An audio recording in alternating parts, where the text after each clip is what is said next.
Platformers have acted as the sort of backbone of action games, even going as far as saving the industry with a certain plumber.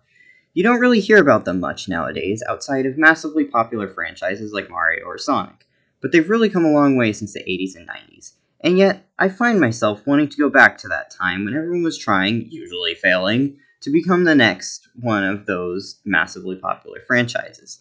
There's something so cool about the days of early 3D and memorable cartoon characters that is just so interesting to me. And then there's Klonoa, a series of side-scrollers with a very simple premise. Pick up enemies and either throw them at other enemies or use them as a double jump to reach higher areas. That's it. That's the entire gameplay loop. As a franchise, Klonoa has actually lasted surprisingly longer than most 90s platforming mascots, with a series that spans 5 main games, 2 spin-offs, and 2 remasters. For a relatively niche and very simple set of platformers, this little guy has quite the portfolio. So why is this series so important to me? Well, besides a strong admiration for mascot platformers and a life goal to make one of my own someday, I have a bit of an interesting history with the series. I remember seeing a character spotlight in a Nintendo Power magazine in 2009 about this strange Sonic-like character named Klonoa, who had just received a brand new remake on the Wii. I had never really gave it much thought, but I remembered his name and the oddly specific bits of info about the series, such as the weird design they almost gave him in the remake. And the fact his memories were all a lie. As time went on, I kind of forgot about the series until around 2021, 12 years later, when I was talking with some people about mascot platformers, and remember that one game I saw all those years ago. After some searching, I found that old Nintendo Power issue again and took a long look at the character spotlight, which later led to a lot of research on the series and eventually getting attached to the stories and characters as I played the Remaster Collection in 2022. Great set of games, by the way. Highly recommend. In the meantime, I've been working towards becoming a professional game designer, and I think that moment was what really set in stone what kind of games I wanted to be known for in my field. That being said, it's a long and tedious journey, and while I iron out the details of how the heck I'm going to make a living off of game dev, I decided I might as well give back to this series I love so much, and practice my design skills along the way. I did a bit of searching on the indie dev site itch.io, and there does seem to be a few Klonoa fan games, though the list is pretty scarce, and most of the really promising ones either haven't been updated in a while, or they aren't really getting much traction. I highly recommend checking them out, though. There's some really cool ideas in there. What I'm trying to do, though, is just to try and figure out if I have the ability to recreate the basic Klonoa game loop. To get started, for this project I wanted to have a unique design for the Dream Traveler himself, and I eventually decided on this look for him. I combined elements from both the original PlayStation design and the updated, more mascot-like design used for the rest of the series. There's the complexity of his first design, but there's also the more consistent colors and simplicity of the PS2 design. When turning it all into pixels, I took the sprites used in the Game Boy Advance games as a base, and gave them the new design. I also opted for less shading, totally not because I have no experience in shading or anything, and solid outlines. The result almost has a Neo Geo Pocket sort of feel, like the sprites in Sonic Pocket Adventure even.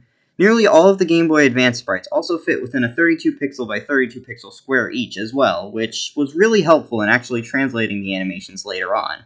When actually implementing it into the engine, it was actually very easy to remake Klonoa's basic moveset. I chose to make this project in Godot, which offers a lot of options for 2D character controls. Animation is a little difficult if you don't use sprite sheets made of identical squares, but thankfully I planned ahead for that. What's really nice about Klonoa having such basic controls is that nearly everything is a matter of velocity. In the source material, he accelerates almost instantly and always jumps at the exact same height, so there was no need to add variability to any of his basic moveset. For his signature hover, all I really needed to do was apply an upwards velocity and lower his movement speed for the duration of his hover animation, and allow it to be interrupted by either releasing the jump button or attacking. It was the combat that didn't want to cooperate. Making Klonoa actually attack wasn't that big of a deal. All I had to really do was apply an attacking state that blocked movement and ended once the animation finished. Turns out, however, that making enemies behave like they do in Klonoa games was not as easy of a task, as edge case bugs were plentiful. For example, the basic enemies, which in-game are called moves, walk in a predetermined direction and turn around if indicated. When Klonoa attacks them, he picks them up and can carry them until he either throws them as a gravity-less projectile horizontally or directly down to give himself a jump boost. This was the easy part. It was the interactions with other moves that made things complicated, with some things you'd never even think about until it breaks the whole program.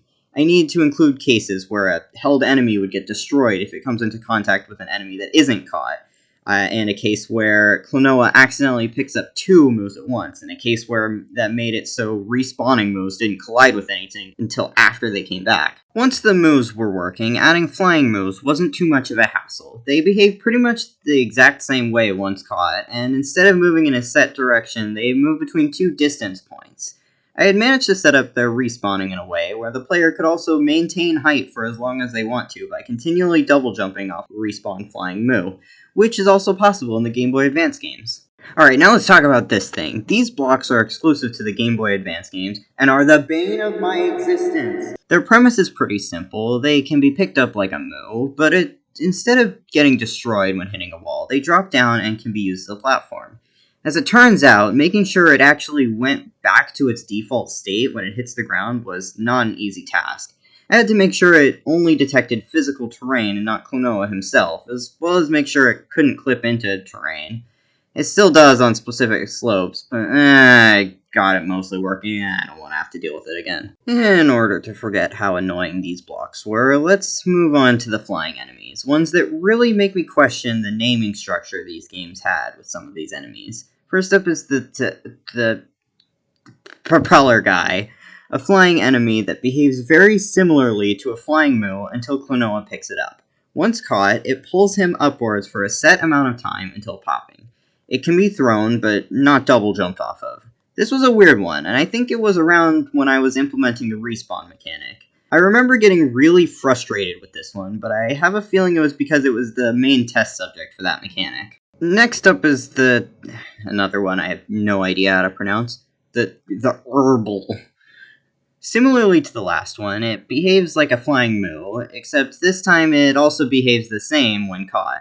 The main difference is that doing a double jump sends Klonoa significantly higher than a regular double jump, which was fairly easy to implement at this point, since I just had to increase the velocity it sends him at. Alright, now the spindle. This enemy is interesting because it really acts more like an obstacle than an enemy. It can't be picked up, it can't respawn, and it moves like a moo, sometimes not even moving at all, and they can stack on top of each other.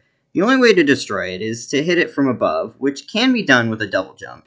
I had to make my own sprites for these because they don't appear in the Game Boy Advance games at all. Another quote-unquote enemy that's purely an obstacle, the spiker, does appear in the Game Boy Advance games very frequently.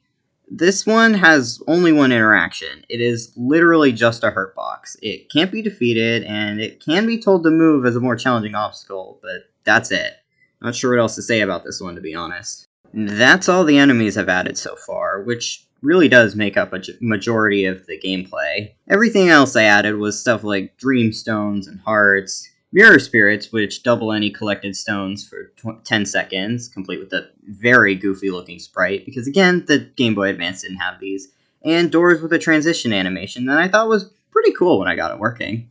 There's a lot of, stuff, but I haven't really taken a lot of time to actually make a proper level with all of it. I tried recreating Baloo's Tower, the bonus level from the first game, but a lot of my engine didn't really translate well with a level that was specifically designed to push the original controls to their limits. There's a lot that I could have done to make it more exact with the original game's physics, but I'm still really proud of what I was able to accomplish, and I've definitely learned a lot that I can utilize for more original projects. There's a link in this video's description if you want to give it a go. There's only a test map at the moment, but maybe there's something here I can work with. I'm not quite sure if I want to turn this project into something larger, but it was a lot of fun recreating the mechanics of a humble little game series that doesn't really get a lot from Bandai Namco nowadays. Like seriously, at the very least they could have released some merch for the remasters. But anyways, leave a comment down below if you want to see more like this, I guess, and maybe I'll try to recreate more niche game mechanics from the 90s in the future. Yeah. Wahoo!